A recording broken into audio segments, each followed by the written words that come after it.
tetangganya yang montok misalnya atau lebih ke berat badan, tetapi mereka tidak memperhatikan bahwa ada hal lain terkait perkembangan yang memang harus diperhatikan. Salah satunya adalah keterlambatan bicara yang dialami oleh anaknya. Nah, biasanya itu satu kesatuan yang nggak bisa dipisahkan gitu. Anak-anak yang mengalami kekurangan zat gizi berdampak pada perkembangan otak yang berpengaruh terhadap bicaranya, keterlambatan bicaranya, kayak gitu sih Mbak Rika. Ya, tadi kan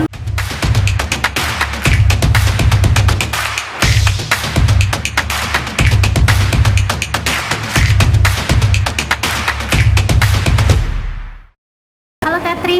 Halo Mbak Rika. Selamat malam. Malam. Ya, gimana kabarnya Kak, sehat? Alhamdulillah baik.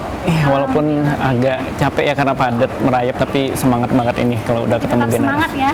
Apalagi tadi sudah mengikuti kegiatan simposium nasional ya Kak. Ya betul, alhamdulillah. Bertemu dengan berbagai macam dokter, psikolog dan Profesi banyak banget yang pakar-pakarnya gitu ya terkait dengan speech delay. Seru banget sih emang. Oke, kalau boleh tahu Kak Tri Hidayat ini sebagai seorang ahli gizi ya. Iya betul. Kalau boleh tahu juga sudah berapa lama nih Kak bergelut di ahli gizi?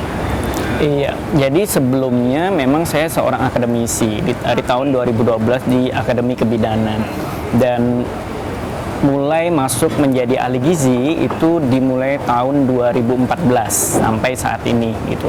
Nah, kemudian mengambil registered dietitian itu di tahun 2020 kemarin di Fakultas Kedokteran Universitas Brawijaya Malang gitu. Oke, jadi kurang lebih ya dari tahun 2014 ya. Iya, 2014 sampai 2022 sekarang. Dan pastinya sudah beberapa kali ataupun banyak mungkin ya menemui atau menghadapi anak-anak yang mengalami gangguan tumbuh kembang ya. Iya, itu salah satunya pasien-pasien yang datang ke Poligizi di rumah sakit kami dan tempat praktek, itu salah satunya adalah terkait dengan tumbuh kembang anak itu tadi.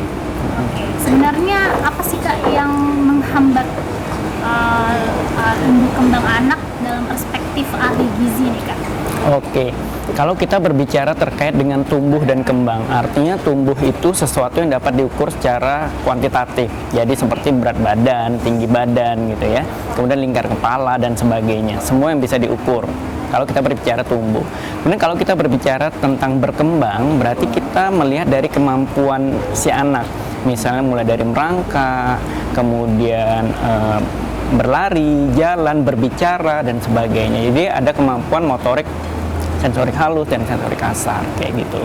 Nah, kalau kita lihat dari segi gizinya gitu, ada beberapa hal yang terkait dengan tumbuh dan kembang anak yang menjadi tidak baik dari yang seharusnya.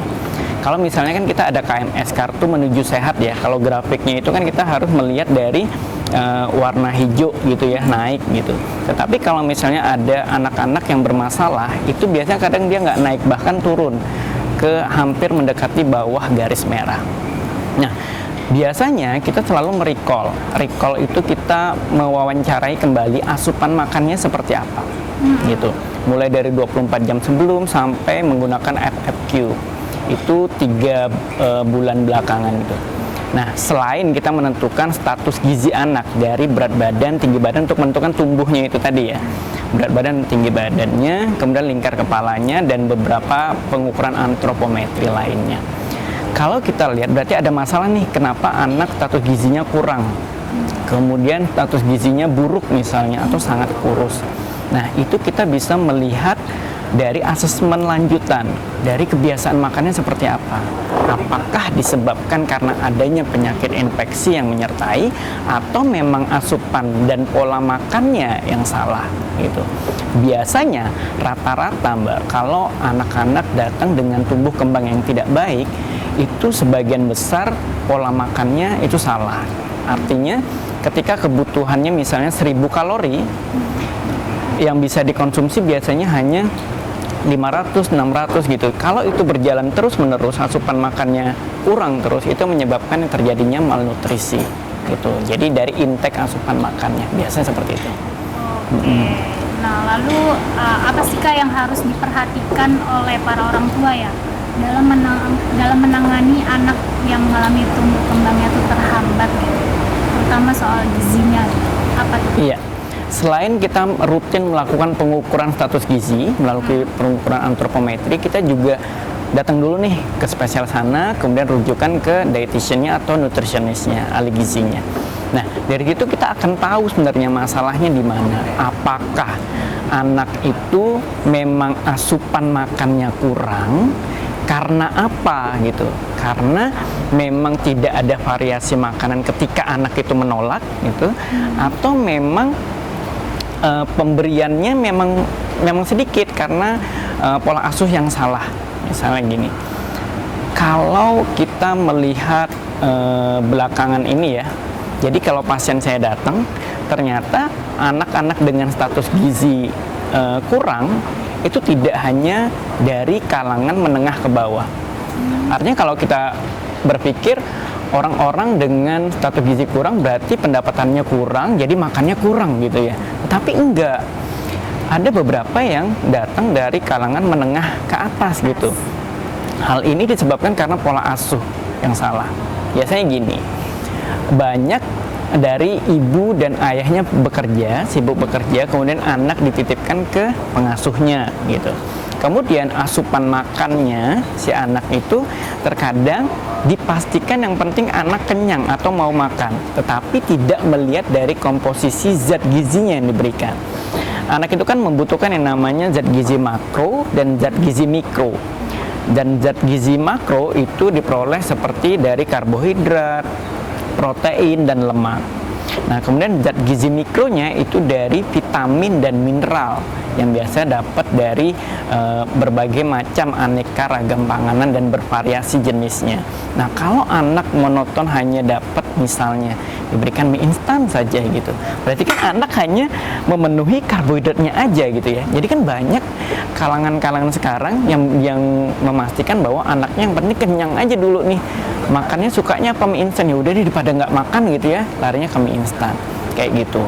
Makanya perlu ketika kita sudah mendapatkan masalah, kita bisa memberikan solusinya kepada ibunya, kepada orang tuanya, apa yang harus kita benahi. Biasanya ahli gizi akan memberikan meal plan kepada orang tuanya.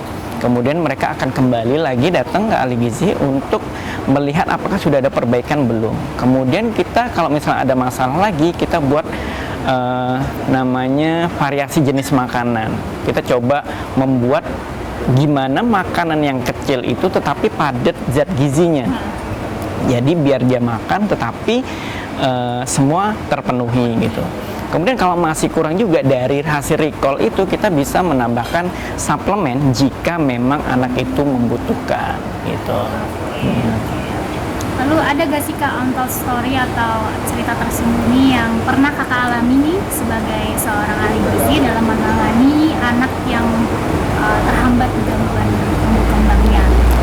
Iya, biasanya kalau anak-anak mengalami gangguan tumbuh kembang gitu, biasanya permasalahannya juga di keterlambatan dalam bicara. Nah, itu menjadi poin penting juga. Nah, biasanya anak-anak nih, kalau orang tua datang ke poli gizi gitu, biasanya mintanya gimana anak saya biar gemuk gitu, gimana anak saya biar kayak orang-orang pada umumnya. Kok anaknya nggak sama seperti anak tetangganya yang montok misalnya, atau lebih ke berat badan. Tetapi mereka tidak memperhatikan bahwa ada hal lain terkait perkembangan yang memang harus diperhatikan. Salah satunya adalah keterlambatan bicara yang dialami oleh anaknya. Nah, biasanya itu satu kesatuan yang nggak bisa dipisahkan gitu. Anak-anak yang mengalami kekurangan zat gizi berdampak pada perkembangan otak yang berpengaruh terhadap bicaranya, keterlambatan bicaranya, kayak gitu sih Mbak Rika.